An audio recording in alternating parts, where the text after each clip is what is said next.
buenas noches, esto es Hagan Algo, como todos los domingos a esta hora, a las 21 por la pantalla de C5N, con un programa realmente con muchísima información.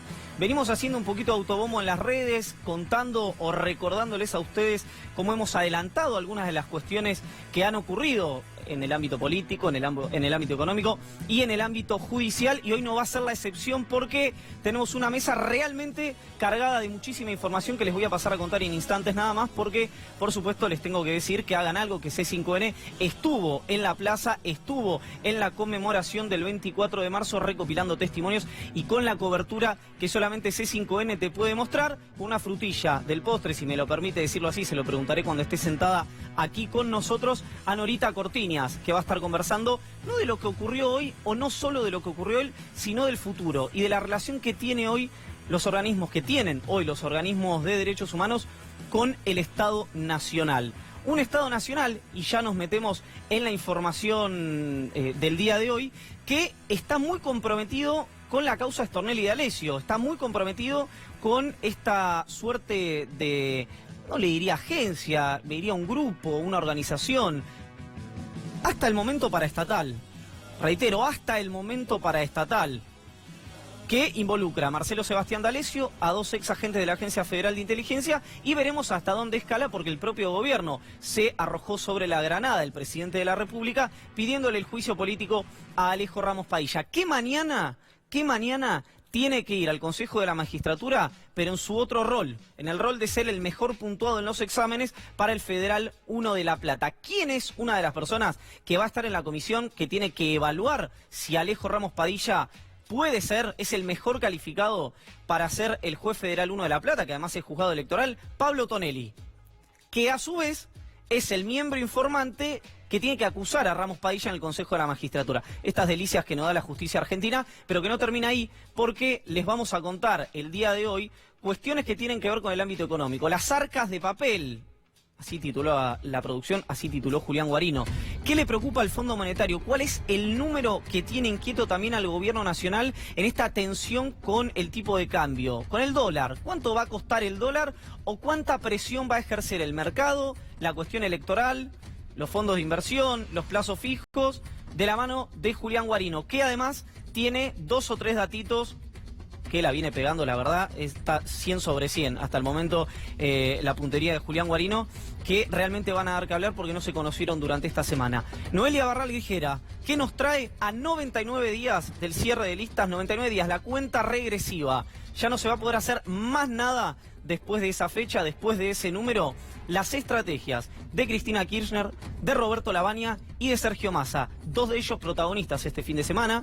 La primera porque bajó la lista en Córdoba y va a haber solamente una lista peronista, la del gringo Juan Schiaretti. El segundo porque hoy a la mañana, a las 6 de la mañana, sufrió un robo en su comando de campaña ahí en la Avenida del Libertador, en la ciudad autónoma de Buenos Aires. Volvemos a la cuestión judicial de la mano de Ariel Sack, que se incorpora hoy en reemplazo, cuidando en el lugar a Gabriel Morini, que se ha tomado unas merecidas vacaciones, con la causa del correo, la causa judicial que más preocupa al presidente de la República. ¿Cuál es la estrategia que tiene el gobierno? ¿Por qué el gobierno quiere dormir la causa del correo? Los detalles los tiene Ariel Sack y yo le dejo una gema para el final.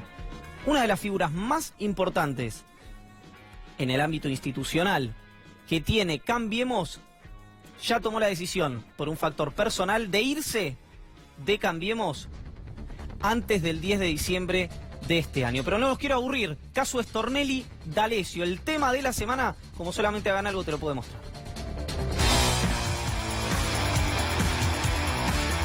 Este es el video, las imágenes donde se puede ver a Marcelo D'Alessio en clara coacción a Gonzalo Brusa Dobat en lo que es la puerta del despacho del fiscal Stornelli. Estamos hablando del falso abogado que le está dando indicaciones. Ahí, el de traje azul que está ahí adentro. Mi presencia con Stornelli fue 5 minutos junto con D'Alessio, donde D'Alessio le explica cuáles eran los términos que yo iba a denunciar. ¿D'Alessio le explica a Stornelli?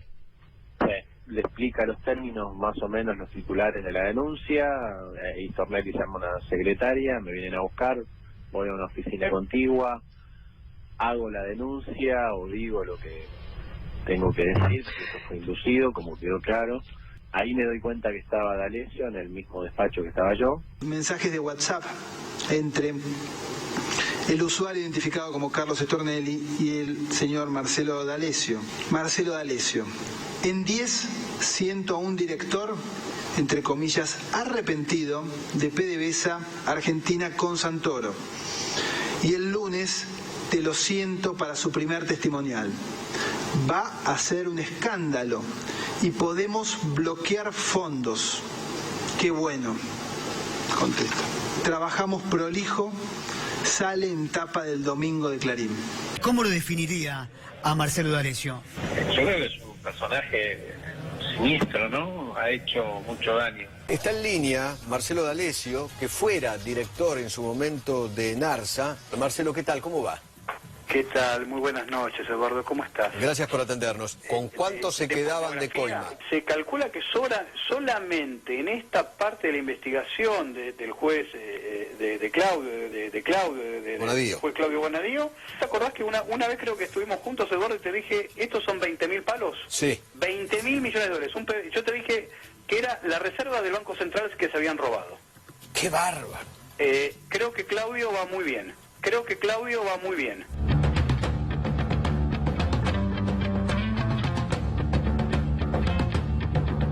¿Y qué va a pasar si Carlos Cruz Diablo Stornelli tiene que dar un paso al costado?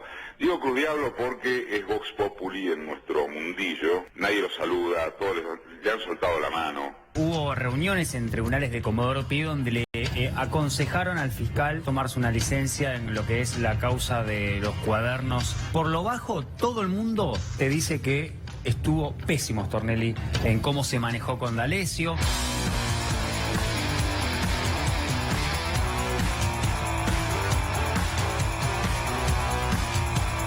Lo que no les conté a propósito de la cuestión judicial es que ya están las repercusiones de los fallos de la Corte que les adelantamos aquí en Hagan Algo el 10 de marzo y una de ellas es que generó dificultades, por lo menos en la provincia de Río Negro, para encontrar el sucesor de Alberto Beretilnec. Quien va a competir con Alberto Beretilnec, en realidad con la candidata hasta el momento de Alberto Beretilnec, es Martín Soria, que es candidato a gobernador por el peronismo en Río Negro y hoy va a estar conversando con nosotros en un mano a mano. ¿Qué dice esta mesa hermosa, maravillosa, extraordinaria? Muy bien, un poco sorprendido. Buenas noches. Me parece, ¿no? Buenas noches. ¿Qué dice Zach? Bienvenido, déjeme Muy darle bien, la mano, un gusto, Zach. un placer estar acá. Un placer, acá. un privilegio. ¿Por qué sorprendido? Tema peinadete. ¿Qué pasó? ¿Mi peinado? Tu peinado. No, pero está muy bien. Del de Guarino no decís nada, por lo que veo. No, el de Guarino está perfecto. Hay un capítulo hacia adelante, digamos, ¿Y qué, el tema pelo. Mirá cómo pateas la pelota. Obviemos la situación Muy bien, estética, señor. Vamos. si no les molesta, porque he tenido algunas dificultades fuera de aire para domar la cosa. Les damos la bienvenida formalmente, Noelia Barral, Ariel Zach y Julián Guarino. Impresionante. Buenas noches. Todavía están las repercusiones del quilombo del domingo anterior, gracias a Guarino. Muy bien.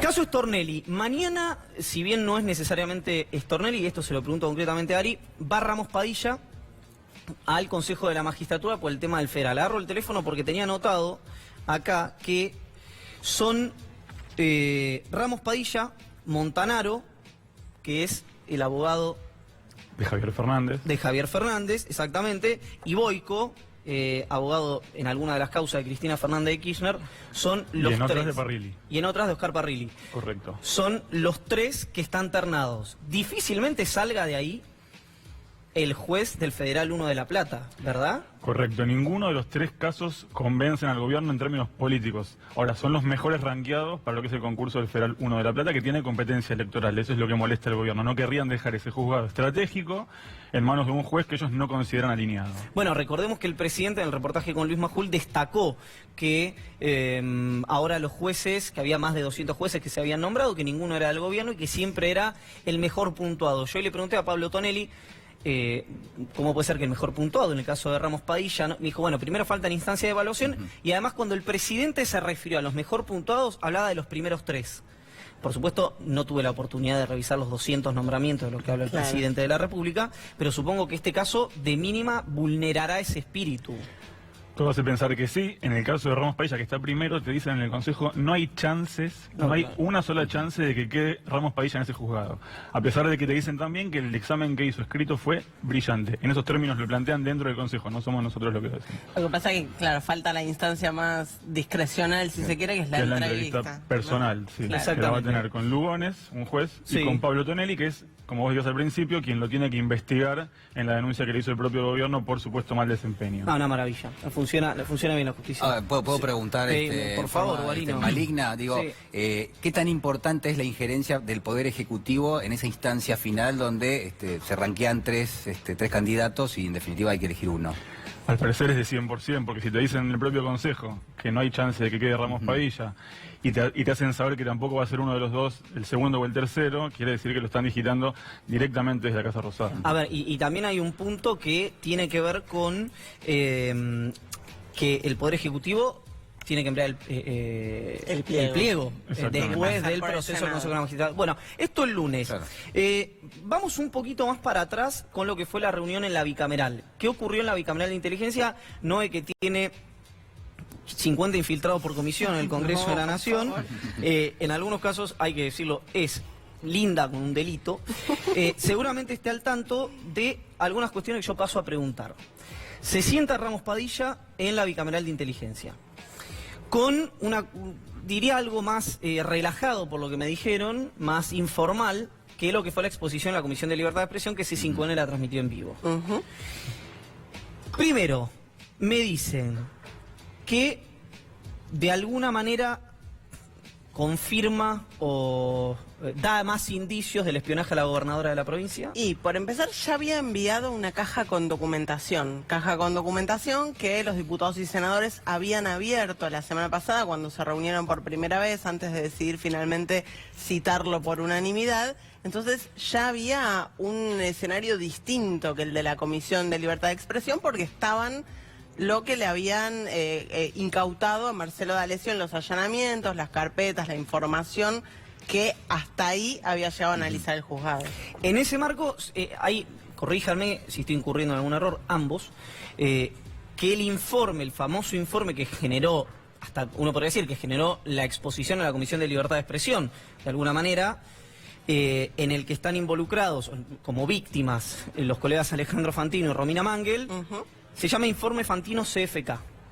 No solo Informe Fantino. Es decir, que el eje, trascendió algunas cuestiones más vinculadas al escaso buen gusto durante el fin de semana, era la reunión que había mantenido Cristina Fernández de Kirchner con Alejandro Fantino. A partir de eso, que hoy Eduardo Valdés de alguna manera desmiente a D'Alessio y dice que él fue el que gestionó la reunión entre Alejandro Fantino y Cristina Fernández de Kirchner.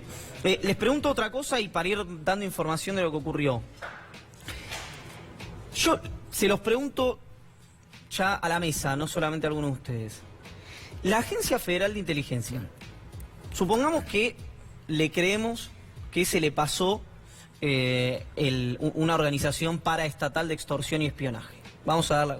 Ahora, yo lo que no entiendo, y de verdad se los pregunto es, vos tenés un señor calvo él, verborrágico, que tenía, no Julián Guarino me dice, me preguntan los ponchos. ¿Por qué? Está todo malo. ¿Y qué onda?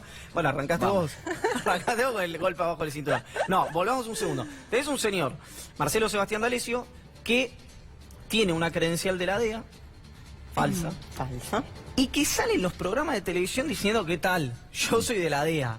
Pregunto, la DEA, en este caso, ¿no hay un señor, José DEA América Latina, que dice, mire que ya el clipping, hay un señor que dice que es nuestro, miro los papeles, te digo, no es nuestro. Bueno, capucha a una camioneta, y se le explica que no tiene que decir que es de la DEA, digamos. ¿Está mal lo que estoy pensando?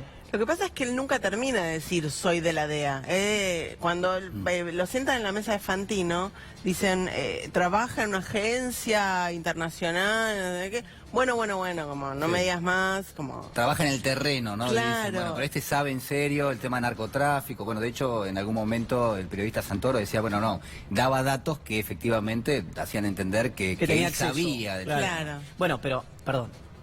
También se sentaba y presentaba, y Ari, no me dejes mentir, si estoy diciendo alguna tontería, corrégime, pero cuando estaba en las conversaciones con jueces y fiscales federales, entiendo que sí se presentaba de esa manera.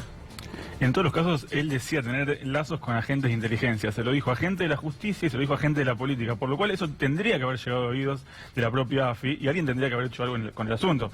Salvo que él reportara de alguna manera, orgánica o inorgánica, a la Agencia Federal de Inteligencia, que por ahora dijo que no no tenía ningún vínculo. Correcto. Acuérdense este nombre, que lo tenía anotado acá, Cifuentes.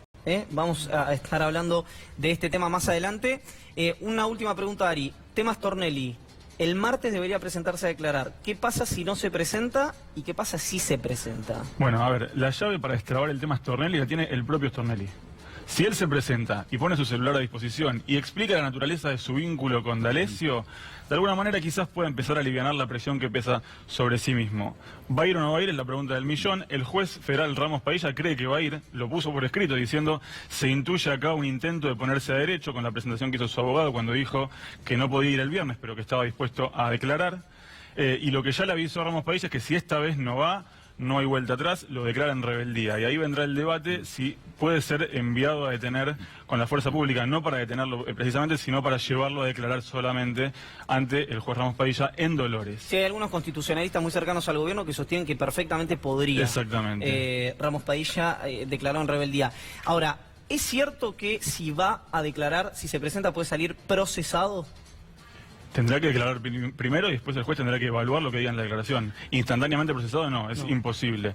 Lo que puede llegar a pasar es que el juez, por ejemplo, le diga, bueno, deje su celular a disposición de la justicia, queremos terminar de investigar la naturaleza de su vínculo con Marcelo D'Alessio, que está detenido. Ahora, ¿cuánto hay a esta altura en ese celular, no? Porque con tanto tiempo que ha pasado, no, olvídate. Es dable sospechar que... Yo te contaría... Claro, ¿no? Claro. Hablamos fuera de aire. Pasamos... ¿Parte de lo mismo o no? Sergio Tomás Massa hoy denunció un robo a las 6 de la mañana en sus oficinas de Avenida del Libertador, las oficinas de la campaña de Sergio Tomás Massa. Esto, reiteramos, es el Libertador ahí a la altura de Callao, en ¿qué barrio? Recoleta, de la ciudad de Buenos Aires. Según mis fuentes en la Fuerza de Seguridad, ya tiene identificado al delincuente, a la persona que entró. A la persona que entró, sí, vamos a ponerlo de esa manera, que el detalle de alguna manera es que estaban haciendo una serie de renovaciones de los equipos de los servidores, etcétera, que entra una persona diciendo que, a las 6 de la mañana, diciendo que viene a resolver cuestiones técnicas. Había un cuidador, un hombre grande, que no tenía por qué, por supuesto, saber esto, y a partir de esto es que se genera el robo de 3 máquinas. Yo no entiendo mucho la diferencia entre las máquinas y los servidores, pero 3 equipos, entre ellos una computadora del propio Massa. Habló Diego Bocio, jefe de campaña. Diputado del bloque justicialista, jefe de campaña de Massa, que es Frente Renovador. El Aleph es Bocio. Es raro. Ahora, lo que dijo Bocio es que hasta el momento quieren ser prudentes, que no lo enmarcan en ninguna cuestión por ahora, en ninguna cuestión externa, pero que dicen, si el gobierno quiere resolver esto en 24 horas, tiene todas las herramientas para hacerlo. Claro. Porque enfrente creo que hay cerca del local de la gobernadora Vidal, es una zona donde hay muchísimas cámaras, y además este hombre entró a cara descubierta. Con más razón. Con lo cual, muy probablemente, reitero, la información que tengo yo es que ya lo tienen identificado y que están esperando la orden de detención. Ellos tratan de no generar o no confirmar ninguna de las hipótesis, pero es extraño que el robo haya sido solo de las computadoras y hacen mucho hincapié en eso, ¿no? En que se llevaron información sensible de la campaña, de los equipos y del propio Massa. Por eso, en este contexto, llama la atención. No, claro, sin dudas. Por eso va a ser importante que si la fuerza de seguridad, la policía, creo que es la policía de la ciudad la que interviene, da con esta persona, bueno, rápidamente debería saberse de dónde viene. Pero la pregunta es, ¿qué otra lectura uno puede hacer más que estamos en un capítulo nuevo de espionaje político? Digo, uno trata de no decirlo así abiertamente, pero hoy en las redes sociales distintos referentes de la política decían, bueno, estamos realmente en una actividad de espionaje político de un bando contra otro, de varios bandos, donde ya no se sabe bien pero donde realmente, digo, para quienes son candidatos de la oposición política resulta sumamente preocupante. Bueno, la propia Cristina Fernández de Kirchner cita una noticia, en este caso eligió la web Crónica, pero podría haber sido cualquiera porque esta noticia salió en todos lados, cita la nota y pone: el espionaje político que se vive en nuestro país es francamente intolerable, ya encuadrando la noticia dentro de un caso de espionaje político. Sí, ¿no? Recordemos que la propia Cristina Fernández de Kirchner, reitero, ya descuento que tiene intervenidos prácticamente todos los teléfonos, ella, el Patria, el hijo, el primo del hijo, la hija, el tío, la tía, Ofelia se llama la madre de La Plata, y un primo lejano que le quedó en el sur. Ahora, además es parte de alguna manera el informe de Alessio, la reunión con Alejandro Fantino, y Sergio Massa le respondió a Cristina Fernández de Kirchner. Venía siendo saludado, digamos, expresada la solidaridad, ¿está bien dicho? Por distintos referentes de distintos espacios políticos. Ahí tenemos la respuesta de Massa, que le responde: trabajar para una Argentina diferente es una responsabilidad de todos, pero así como le respondió a ella, le respondió al resto, le respondió a Lavagna, a Tumini, al propio Diego Bocio, un montón de dirigentes políticos que se solidarizaron con él. Sí, efectivamente, Roberto Lavagna publicó en su cuenta de Twitter: nos solidarizamos con Sergio Massa y equipo por el robo de esta madrugada, esperamos que se aclare rápidamente el hecho. Agradeció, por supuesto, también Sergio Massa al precandidato a presidente de Alternativa Federal. Precandidato a presidente. Ya le dice, Noelia Barral Grijera habla de Roberto Lavagna, ¿qué dice? Él dice, Roberto, ¿le podemos decir precandidato? Bueno, no dice no. Así que está diseñando una campaña electoral. Pero él sigue exigiendo que no quiere paso, digamos, no quiere interna. Él sigue diciendo que no quiere. Hay que ver si al final del camino, si esto no es para levantarse un poco el precio, ¿no? Y al final del camino aparece la posibilidad de una negociación. Quedan 99 días. Los frentes electorales cierran antes, pero las listas cierran en 99 días y ahí se sabrá la verdad. Bueno, hoy hablamos con Massa en la radio y dijo: hasta el momento no hay posibilidad que no haya internas, en Alternativa Federal, en virtud de que Juan Manuel Desgel, estaba hablando del gobernador de Salta, Urtubey, y el propio Frente Renovador, el propio Sergio Massa, manifestaron la voluntad de ser.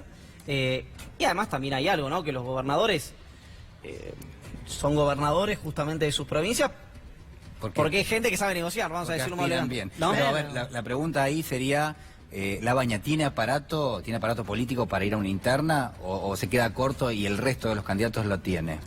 Bueno, por ahora no tiene un aparato fuerte. Sí tiene el apoyo de algunos sectores importantes, sectores que hasta ahora parecían estar con el gobierno y que de repente ven que aparece una posibilidad que no es apoyar la reelección de Mauricio Macri, sino que es ir con Lavagna. Habrá que ver cuánto le da hasta ese momento también, ¿no? En términos de fierros, sí empieza a rodearse de gente, digamos, que tiene que tener de capilaridad, de estructura, sabe. Estamos hablando, no sé, de estuvo, sin ir más lejos, ayer con este nuevo espacio sindical que creo que comanda Sergio Sassi de la Unión Ferroviaria. Bueno, Luis Barrio Nuevo, Andrés Rodríguez de UPCN. Ellos podrían darle ese aparato que le falta, en definitiva. Claro, esa capilaridad, fierros, estructura, recursos, no creo que le falte a Lavagna en caso de ser candidato. A la hora de llegar, no. A la hora de llegar, no. Vamos a seguir hablando. Después les cuento algo con respecto a cómo miran en Wall Street la candidatura o la precandidatura de Lavagna, porque este dato también preocupa al gobierno, porque hay quienes ya empezaron a decir, bueno, la verdad que una alternativa al macrismo, a nosotros de alguna manera nos empieza a gustar la idea, y eso, por supuesto, en el gobierno los puso locos. Qué bien que empilcha Guarino. No, señor. Muy bien, no, está impecable. Particularmente... Bueno, vamos para la cuestión electoral. ¿Vale? Vamos.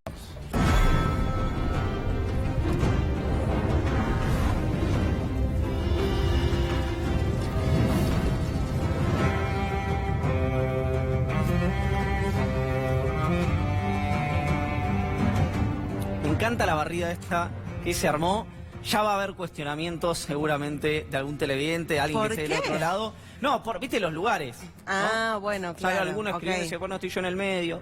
Bueno, en este caso podemos hablar hasta el momento una cuestión electoral, podríamos decir. Absolutamente electoral, Bien, por supuesto. Estamos a 99 días, decíamos, de que tengan que escribirse formalmente las listas de candidatos y empezamos a pispear un poco qué está pasando en esta recta final de la campaña de los principales precandidatos opositores.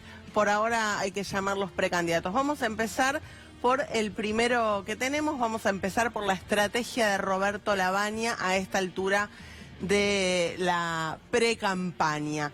Por supuesto, va a tratar de hablar solo de economía, claro. Solo de economía.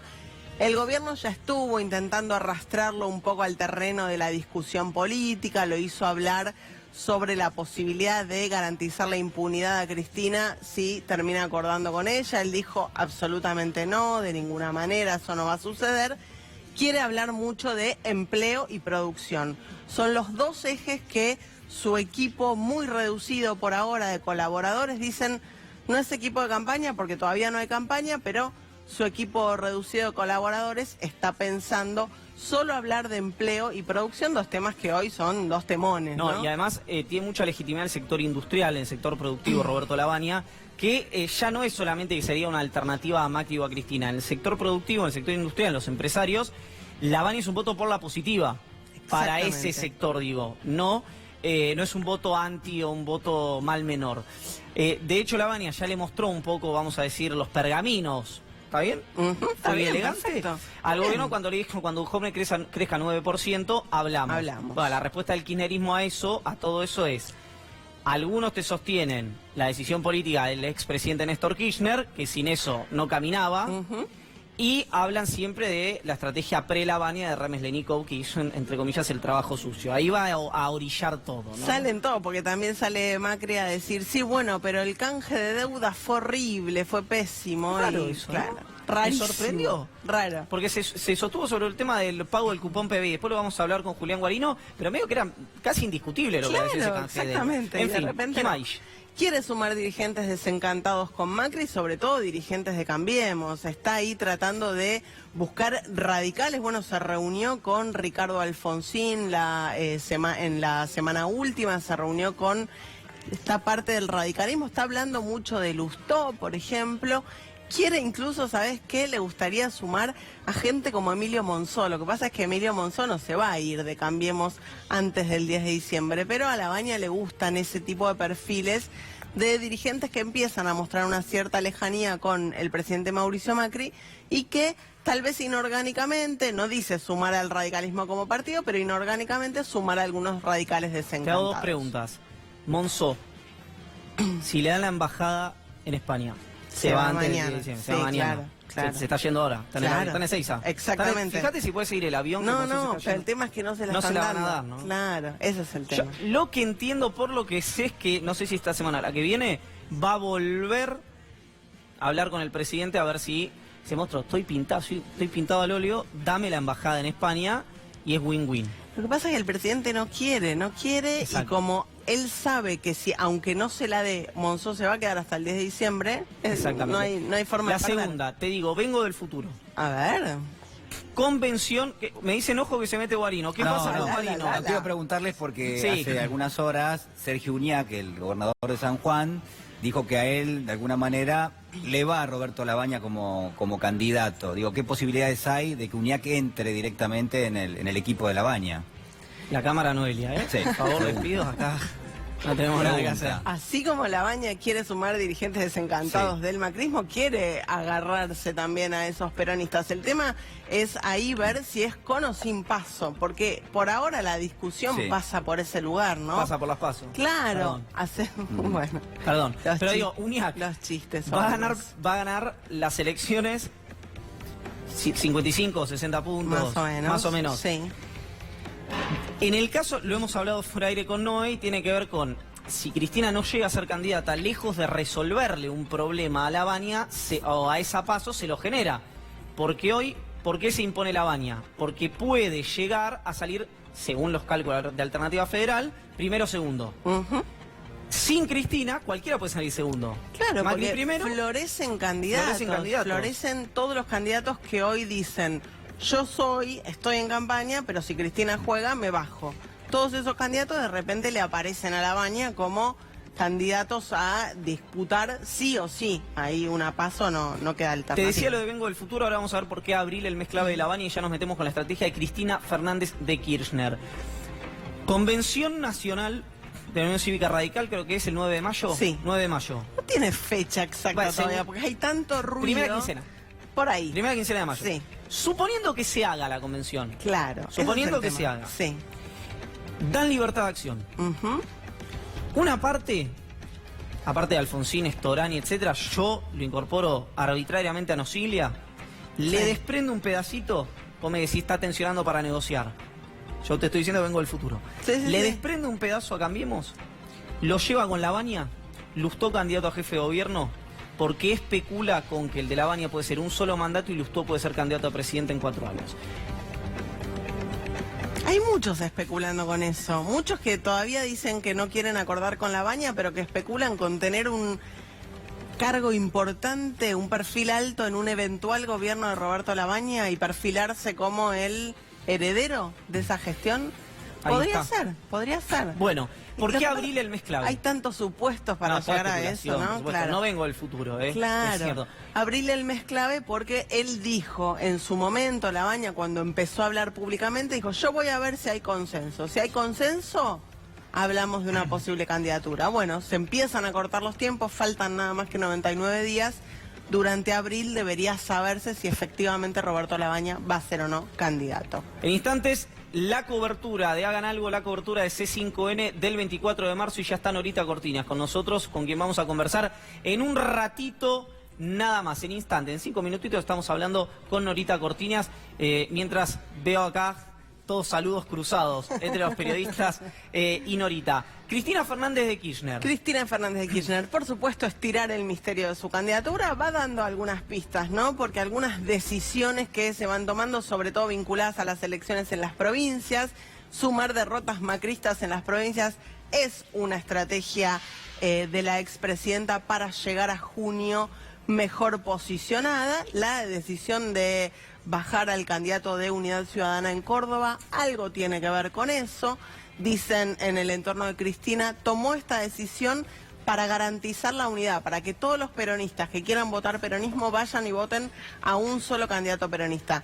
Hay que decir que hay una diferencia, ¿no?, con las últimas decisiones de unidad, porque en este caso no es una unidad que en las listas de Schiaretti va a haber kirchneristas. No, eso no va a pasar. Entonces, hay ahí alguna especulación sobre, ¿en realidad era por esto o era para no salir cuarto y que digan derrota de Cristina en Córdoba? Bueno, ahí están esas dos lecturas posibles. Respecto a esas dos lecturas, te digo, una cosa que dicen en el entorno de Cristina Kirchner es que Schiaretti había manifestado su disgusto por la lista de Carro, lo cual me sorprende porque siempre hubo listas kirchneristas por fuera del cordobesismo, como le llamaba el gallego de la Sota. Ahora, también si lo bajaron para que no salga cuarto Carro, me hace pensar que Cristina se ve candidata, si no quiere una derrota en Córdoba. Exactamente. Este es Pablo Carro, el que era precandidato a gobernador por Unidad Ciudadana, que básicamente dice, comunicamos a la sociedad de Córdoba que en el día de hoy hemos decidido no participar de las elecciones provinciales del 12 de mayo. Hasta ahora te pregunto, suponiendo que esto tenga que ver con la unidad, ¿está haciendo por lo menos lo que se le pedía a Cristina Kirchner en pos de la unidad del peronismo? Absolutamente, en todas las provincias. En todas las provincias. En todas las provincias. Dedicaremos todo nuestro esfuerzo y compromiso para construir la unidad que nos permita lograr el triunfo electoral en las elecciones nacionales de octubre de este año. Sale, por supuesto, inmediatamente Mario Negri a responder. ¿Por qué? Porque Mario Negri lo que quiere decir es: esto demuestra que Schiaretti es kirchnerista. Un enunciado difícil, ¿no? Difícil de creer, claro. Pero él aprovecha la volada y dice: el kirchnerismo decidió no participar de la elección a horas del cierre de listas. Es más que evidente que se trata de un acuerdo electoral con el PJ de Córdoba para beneficiar a Schiaretti, la prueba irrefutable del pacto que denunciamos y siempre negaron. Lo único que falta acá para que esto sea efectivamente así es que el kirchnerismo vaya en las listas de Schiaretti, lo cual no está sucediendo. Exactamente. La campaña de Sergio Tomás Massa, que hoy, como decimos, y ya lo hemos contado aquí, sufrió un robo a las 6 de la mañana en su comando de campaña. Bueno, principalmente lo que está buscando Massa en estos días es acumular intención de voto, mostrar que mide mejor que cualquier candidato del PJ federal en las encuestas. ¿Para qué? Para ir a una PASO con candidatos no K, una PASO que hasta ahora Roberto Labaña le viene negando. Es, por así decirlo... Te hago un punto ahí. Sí. Pues si Roberto Labaña le viene negando. Sí. Si Labaña no quiere ir a una PASO y Urtubey y Massa sí, ¿van Urtubey y Massa a una PASO y Labaña no es candidato? ¿O qué ocurre? Bueno, existe la posibilidad de que Labaña sea candidato con el armado del progresismo, ¿no? Con Miguel Lifshitz, que se ha juntado muchísimo con él en estos días, con esta pata del radicalismo que está desencantada con Macri. Por supuesto que eso devaluaría mucho a ese peso. Exactamente. Claro. Entonces, ahí está la discusión de por qué pasó sí o pasó no, por qué y dónde juega Labaña y por qué la definición del mes de abril. ¿Alguna posibilidad que Sergio Massa, si Cristina Kirchner no es candidata, en lugar de jugar en la PASO de Alternativa Federal, juegue en una PASO del peronismo pan-kirchnerista? Efectivamente, sí, toda la posibilidad. Todas las posibilidades. Toda la posibilidad. Perfecto. Sí.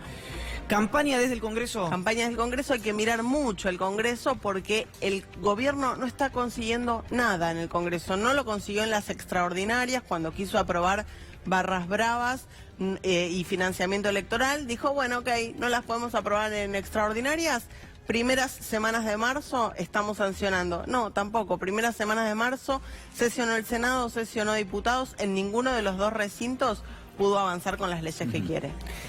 Tenemos la pregunta de Guarino, Dios mío. No es pregunta, pero yo quiero plantear un escenario porque también en las últimas horas se empezaron a filtrar algunos datos de algo que en principio el gobierno termina negociando con el Fondo Monetario, que es la discusión en el Congreso, y un poco lo que va a buscar el fondo es, primero, que el gobierno trate de impulsar la reforma laboral. Segundo, que trate de impulsar una reforma previsional, una nueva reforma previsional. Tercero, y quizás lo más probable en un contexto donde el plafón político tampoco le da tanto al gobierno, la reforma de la Carta Orgánica del Banco Central. Y ahí va a necesitar, obviamente, del apoyo de algún sector. La pregunta es si el masismo puede terminar dándole apoyo para llevar adelante la reforma de la Carta Orgánica del Banco Central, que lo que hace es le da un cheque en blanco al Banco Central para que se maneje en forma autónoma de lo que podrían ser las directivas del gobierno nacional, ¿no? Es un pedido del Fondo Monetario. Parece difícil, habrá que ver la letra chica cuando manden, si efectivamente mandan el proyecto, pero hoy por hoy parece muy difícil, porque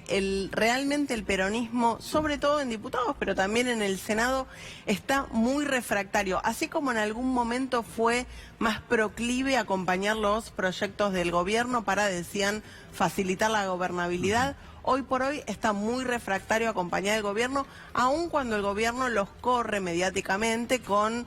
Ven que ahora están con el kirchnerismo, quieren garantizar la corrupción, por eso no quieren derogar el decreto, el DNU de extinción de dominio, etcétera, etcétera. Aun cuando los corren mediáticamente con eso, se están mostrando más lejanos del gobierno. La campaña corrupción, o esa va a ser la intención del gobierno, saneamiento institucional, república, instituciones versus economía. El segundo ítem, el segundo tópico de la mano de este informe en Hagan Algo. Buenas noches.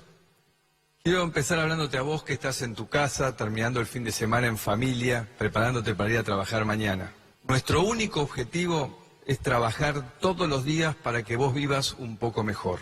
Hay que crear trabajo, cuidando los que tenemos. La desocupación, 9,1%.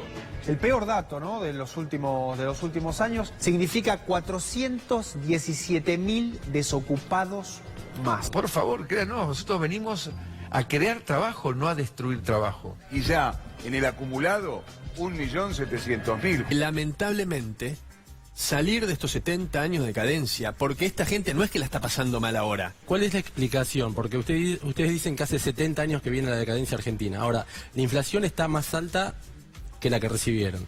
La pobreza va a dar un indicador muy negativo. La desocupación está aumentando, entonces es difícil por ahí creer en ese discurso oficial cuando uno ve los números. Es difícil entrar en este proceso de un número sí, un número no. Es difícil entrar en este proceso de un número sí, un número no.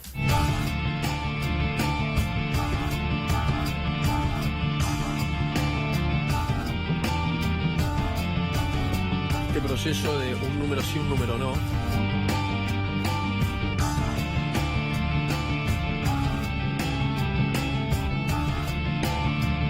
Este proceso de un número sí, un número no. Nosotros, la clase media, no lo aplaudimos porque nos está fundiendo y nosotros nos vamos a quitar la boca. Y vamos a luchar para seguir protegiendo a nuestra familia. No hay que tener miedo. Perdón. Ahora le traemos un vaso de agua. Entendemos su tristeza, entendemos su bronca. Lo que apareció en las últimas horas, la leche para pobres, leche rebajada, es rebajada a un 70%. Es 70% de leche y 30% de una mezcla de agua y lactosa. No hace falta saber demasiado de nutrición para intuir que eso no hace tan bien. Nunca los había visto pelear así. Me preocupa que estas diferencias lleven a una huelga de maestros. ¿Huelga? ¡Auch! Ay, tengo los huesos frágiles. Pero si siempre tomo mucha... ¿Lache? Esa misma persona que está en esa misma situación económica, relación ingreso-gasto, que es la pobreza, hoy muchos de ellos tienen la calle pavimentada, el colectivo entra y cuando llueve la mamá puede llevar al hijo al colegio. Pero no pueden comer. No. A ver, Marcela. No pueden comer. No. A ver, Marcela.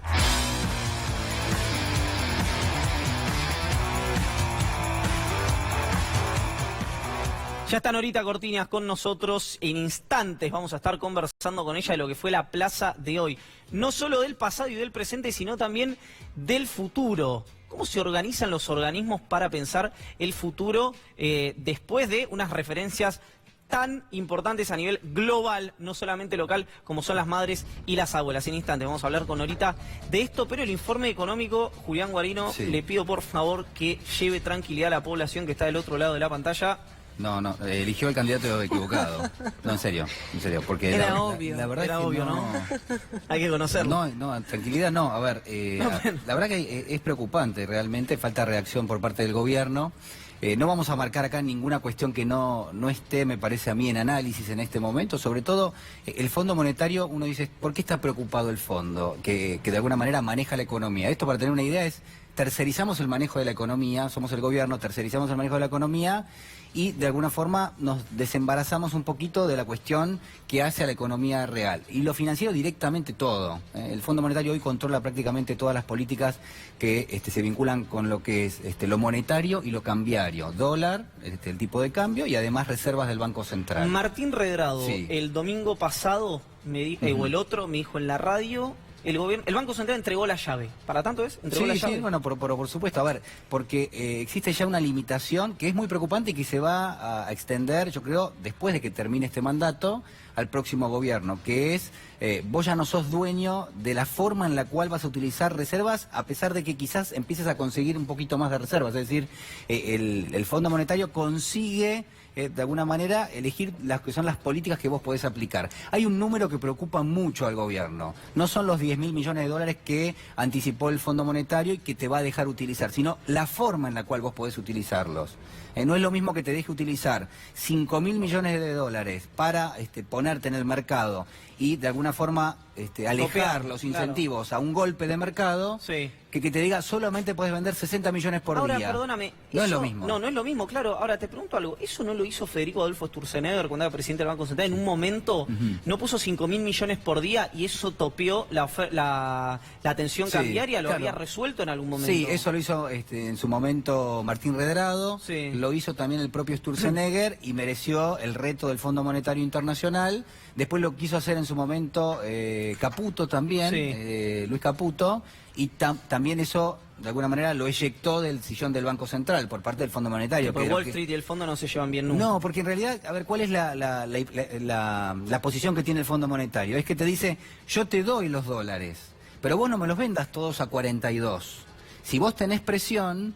deja que el dólar se escape. En realidad vos no podés intervenir en el mercado cambiario. Por eso es preocupante este contexto. Ahora, pará, déjame que traducir, sí, y perdón si los estoy para nada avasallando. No, pero bajémoslo porque hay una preocupación que es grande. Te pregunto una cosa, ¿se achicaron las bandas de flotación o no? Se están achicando de a poco, que es lo que anunciaste acá. Sí, techo 53 pesos, piso aproximadamente 41 pesos. Bueno, de 53 a 41...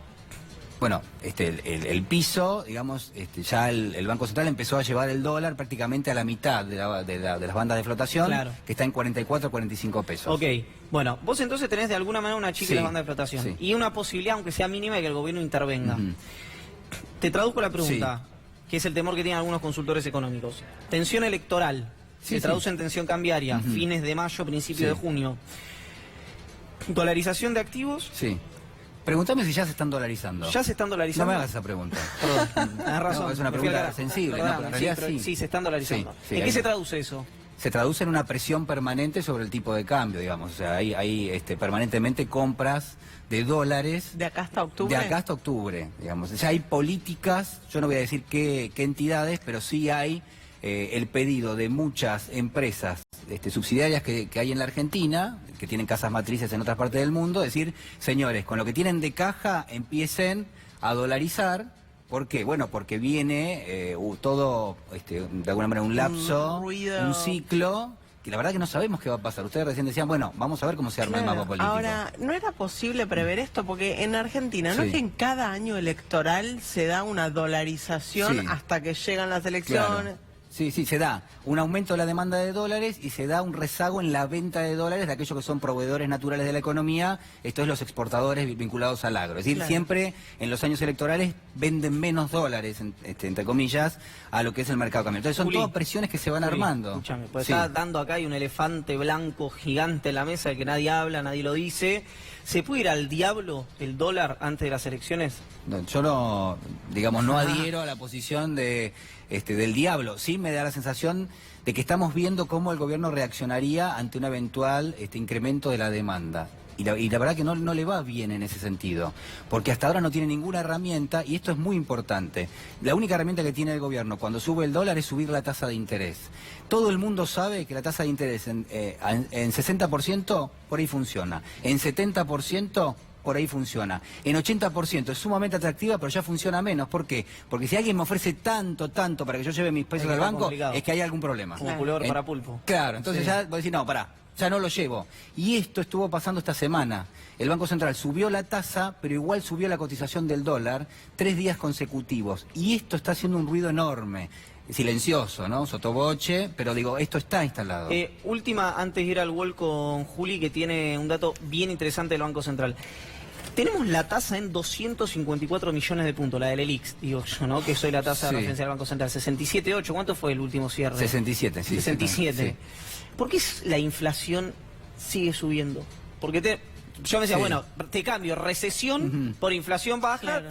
Bueno, mal que mal. Pero yo creo que esa es la pregunta del millón y es lo que nos está garantizando que vamos a tener una inflación altísima este año. Por lo menos previsible. Claro. ¿Qué es lo que se está viendo? Que el gobierno continúa con su política de incrementar las tarifas de los servicios públicos, incrementar lo que es el costo del combustible, porque todo eso, fíjate que el gobierno dolarizó los sectores que de alguna manera son más cercanos al gobierno, es decir, toda la parte de energía eléctrica, todo lo que es gas, en rigor, la energía eléctrica tiene más del 50% de su matriz que se alimenta de gas, es decir, vos producís energía, pero en realidad estás comprando gas. Si el gas está dolarizado, también la energía eléctrica termina estando dolarizada. La nafta también, es decir, los combustibles líquidos en la Argentina están dolarizados. Si todo eso remarca permanentemente, y esos son los insumos de la economía, porque no hay manera. No hay forma de que no exista inflación en la Argentina. Guarino al frente. ¿Vamos? Vamos. Qué ruido que hace ese sistema. Impresionante.